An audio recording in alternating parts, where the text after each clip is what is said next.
Hello Gator Nation. We are fortunate to be joined by Jason Penry today. He's going to share a little bit of insights regarding networking. So thank you for being here. Thank you for having me. Let's just start out by, if you could share a little bit about your roles and responsibilities in your current position. Sure. For the last 4.5 years, I've been at Arkansas State University, and probably the last 3.5 I've been as Vice Chancellor of University Advancement. So I've had a chance to oversee the fundraising for the entire university, including athletics, and also spearheaded an effort to get the second medical school in the state of Arkansas established that started August of 2016. So it's been a lot of fun the last 4.5 years there at ASU. So I would say it's a vast understatement to say networking has been important in your career. Absolutely, absolutely. I mean, I could highlight every step of my career, and it was due in large part to relationships and to the people that I knew that helped me and got me where I am today. So we stress to our students quite a bit that networking is critical for not only getting into their positions, but then to continue to progress. But a lot of them don't understand what that means. Can you sort of define what networking means? Yeah, and one word or less, in one word, networking equals relationships, as I see it. And relationship building from a career development standpoint, professional standpoint, is just like building it from a personal standpoint. And you want to treat your networking or relationship building in a professional setting just like you would in a personal setting with the friends that you've had since grade school. So you can kind of use it or look at it from that perspective. Okay, so I know one of the things our students struggle with is they say, okay, networking is important, I get it, but how do I get started? What would you say to a student who needs to understand what that first step is? Yeah, well, I'm still learning ultimately where I want to go with my career, but I will say that early on, you might not have all the answers, and you just maybe want to work in sport management or a sport business, and you don't know exactly what professional league, or if you want to be an entrepreneur in sport, you might not have all of it figured out. But what I say is, do your absolute best to begin with the end in mind. Okay. The Stephen Covey principle. And if you do that, if you begin with where you want to go, and you define that as much as you can. And again, for me, I'm not sure where I want to be in 10 years, but if you define where you want to go, then you can reverse engineer.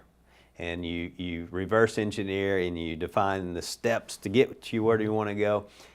And once you do that, a lot of the steps and the things that you have to do is connect with organizations, connect with people.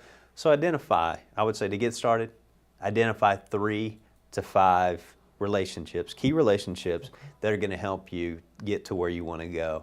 And I think that would be the number one thing in terms of how do you start. Begin with the end in mind, and then define identify 3 to 5 key people that are going to help you. Okay, and I know because our students are paying attention to this and following all the steps that you're laying out in front of them, they've identified some key people they really want to connect with. Now, as they prepare that first interaction, how do they develop what we call the elevator pitch? How do they position themselves to be memorable to that person they interact with? Yeah. Well, I would say you don't want to be memorable by being flashy. Okay. But it's always a lot easier if you utilize, for example, for me in higher education now, it was always easier when I would send an email, a short email, right? Because these are people that are busy professionals, so you don't want to put too much information dump necessarily on them. So what you want to do is in a short, it'll grab their attention, say, I'm also a fellow LSU alumnus, Dr. Whelan, who oversees the accrediting body of SACS, all of higher education. And guess what? She replied to me. Now, did she reply to me because I put, I'm also an LSU alumnus?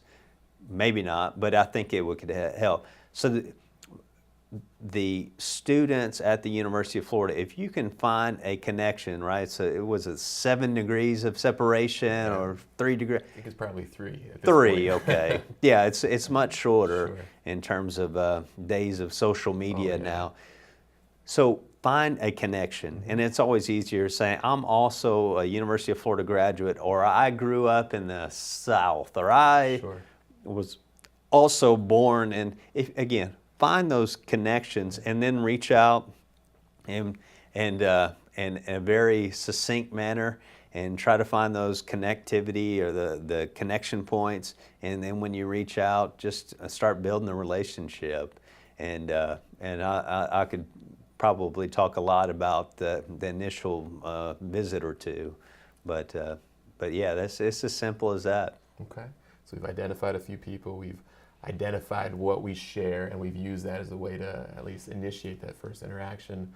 After that first interaction the student has with someone, then how do you follow up, and how do you maintain that relationship and grow that relationship? Yeah, so how do you follow up? One of the things that I said a little earlier was you want to be sincere, and you don't want to be, a lot of people are like, you need to be known. Well, I don't know, I wouldn't say that. I would say, here's ways that you can stand out in the crowd. In a very competitive marketplace like sport business, one of the ways you could do, handwritten notes. Okay. Handwritten notes still go a long way. Stamped mail. I have some of my older mentors and donors I visit with. Oh, I got some stamped mail. Well, everything's electronic, Sure. or everything's run through the 1,000 piece mailing systems. And yeah, the handwritten notes with the stamp on it goes a long way. It sounds so simple, but it's true. And but just think of this. Relationships are built on trust. Mm-hmm. Trust is built over time. So don't try to, I've got to get a job in 2 weeks, or I'm going to get this, so I've got to network. Mm-hmm. Well, network now and see it as a long-term career development strategy. Okay. It's not a short-term development or career strategy. It's a long-term. So again, that's why it's so important to know where you want to go, and that way you can reverse engineer and build relationships over time. Okay. In a real organic fashion, and not a forced, not authentic fashion.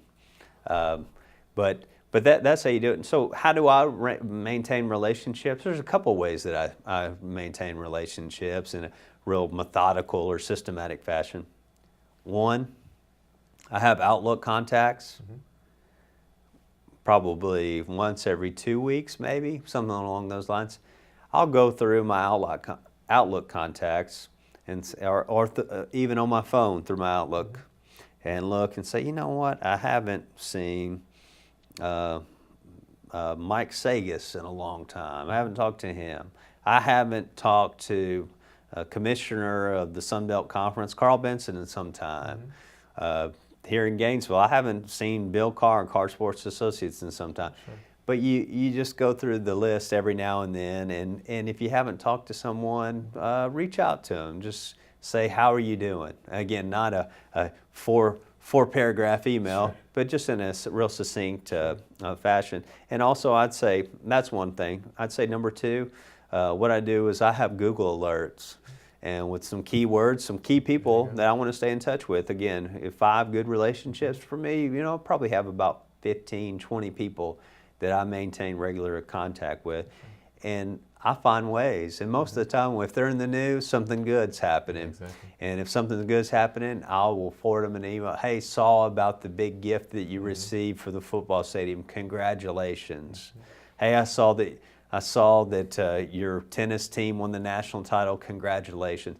But you just find ways to congratulate them, and they feel good about it, right? Yeah, if they say, oh, the guy Jason or whoever you are, they're always sharing and congratulating me and sharing good news. Well, hey, that's the type of person you want to hang out with, right? It's like any other relationship. But if you're always reaching out to them and asking them to do things or asking them for their time, then they're probably a little less apt to want to help you. Sure. I have one more question for you. You've laid out a beautiful plan here. Do you have, and I'm sure you have many of these, do you have an example of someone that has reached out to you and has now developed a relationship with you? For me, absolutely. And being a fundraising background, I was at the 12th Man Foundation at Texas A&M in athletics, and Posse at Oklahoma State, and so and then I got into academic and athletic fundraising. So there's one of the professionals now at University of Arkansas. He Arkansas State University graduate, but he reached out to me as an undergrad and said, "Can you help me with my career?" So you don't get that a whole lot of people that are serious and then can articulate. Again, you don't have to have all the answers in school, but if you reach out to someone and say, "Will you help me with your career?" and then they ask you, "Well, what do you want to do?" "Well, I'm not real sure." Or if you say, "You know, I've reached out to 5 people and done informational interviews and professionals, and these are 3 of the things that were said frequently that lead me to believe that this would be a great career for me and a good fit." If you've done your homework, that sends a strong message that this person is serious. Well, this person, they did that, and I've helped them. They've taken off fast, and I'm very proud of him. A guy by the name of Derek, and but he's going to do great things, and I wouldn't be surprised if he was head of a development arm in major college athletics soon. That's fantastic. Well, I appreciate the advice. I appreciate the plan. Now it's up to the students to put that in play. So again, I appreciate your time. Absolutely. Thanks for having me. Thank you.